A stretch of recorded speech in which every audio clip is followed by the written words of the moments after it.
absen 17.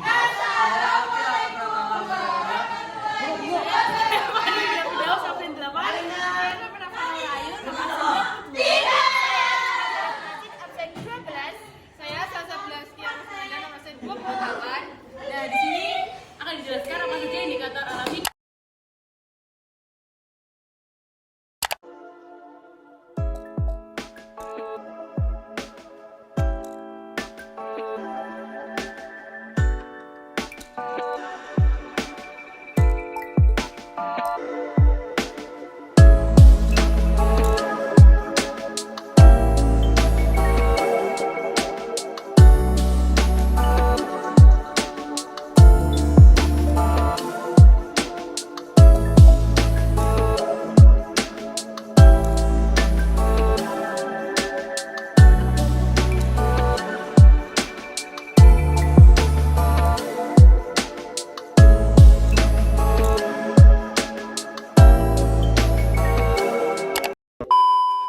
Jadi kami akan menjelaskan apa saja indikator alami dan buatan dari kelompok kami. Dimulai dari indikator alami. Alaminya ada kunyit, bunga doang, sepatu, dan bunga keningke.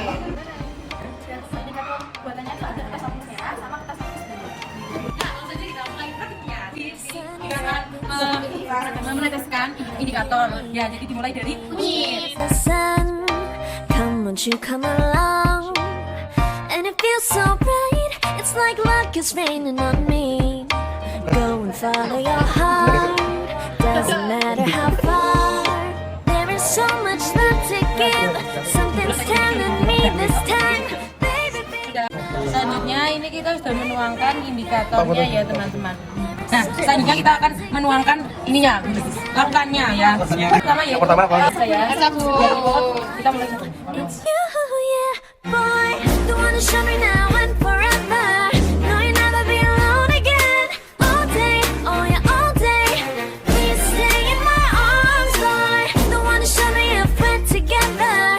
It don't matter if it rains. All day, oh yeah, all day. As long as you're in my arms, boy. It's you and me on this beautiful day, and it's smiling. Holding on to your tight. Nah, jadi kita telah melakukan percobaan. Lihat ini merupakan hasilnya. Kan kesimpulan dari percobaan dari Pertama-tama ini untuk tabel yang paling kanan ini merupakan sampel dari ini semua, tapi yang belum dikasih ini. Jadi ini kunyit, ini bunga telang, ini bunga sepatu, bunga geniker, dan yang terakhir kertas lakmus yang dengan kondisi normal. Ya, lalu selanjutnya kita dari ke sebelah sini. Ini merupakan sampel yang telah ditetesi oleh air sabun. Kita mulai dari yang pertama yaitu kunyit. Di sini warnanya yang awalnya orange seperti ini menjadi memudar dan berwarna pink. Selanjutnya yaitu bunga telang. Awalnya berwarna biru tua, ketika ditetesi air sabun menjadi warna biru muda. Lalu birunya pudar gitu ya teman-teman. Nah, selanjutnya untuk bunga sepatu awalnya itu berwarna merah pekat dan ketika ditetesi oleh air sabun menjadi merahnya itu berkurang dan warna putihnya itu mendominasi dan tidak terlalu pekat. Selanjutnya untuk bunga kenikir yang awalnya berwarna oranye sangat pekat, ketika ditetesi oleh air sabun menjadi berwarna sedikit oranye yang muda.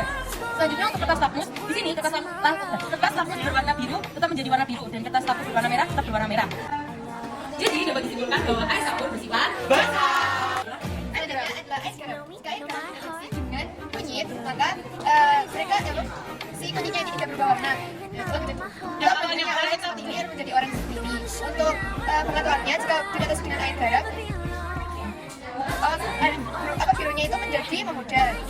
Untuk tetapi birunya itu masih lebih terang daripada yang ini. Selanjutnya ada bunga sepatu. Jika ditetesi dengan air garam, dia warnanya memudar, tapi lebih memudar si yang ditetesi air sabun ini. Untuk bunga keningkirnya ini, jika ditetesi dengan air garam, dia berubahnya agak sedikit ke oranye, kegelapan. Untuk si kertas lakmusnya ini, jika ditetesi dengan air garam, tidak ada perubahan. jadi kesimpulannya untuk air garam bersifat netral. Selanjutnya adalah Kunyit yang awalnya warna kuning, warna orange, lalu diberi air jeruk akan menjadi warna kuning. Yang selanjutnya yaitu ada bunga telang yang awalnya warna biru, setelah diberi air jeruk akan menjadi warna ungu. Nah, yang ketiga yaitu ada bunga sepatu yang awalnya menjadi merah, setelah diberi air jeruk menjadi warna merah muda. yang awalnya menjadi oranye pekat, menjadi setelah diberi air jeruk menjadi oranye muda. Yang terakhir tas lapusnya setelah yang warna biru menjadi warna merah, dan yang merah menjadi warna merah.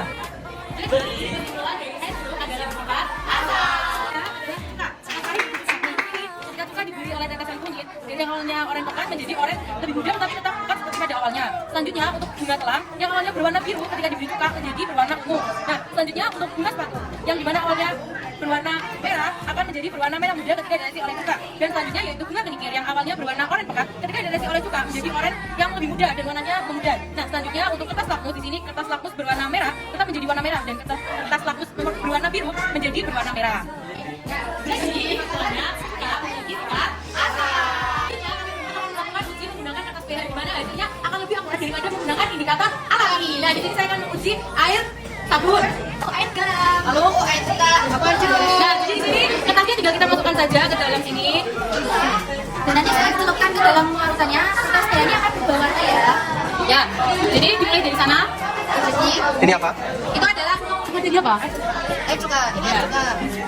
Nah, air cuka berada di pH yang sama dengan pH nomor 1. Nah, berarti artinya cuka itu memiliki sifat yang sangat asam. Selanjutnya yaitu Air jeruk. nah, air jeruk Jadi air jeruk memiliki sifat asam yang sangat kuat, jadi berada di angka 2. Nah, selanjutnya Selanjutnya nih dari air garam.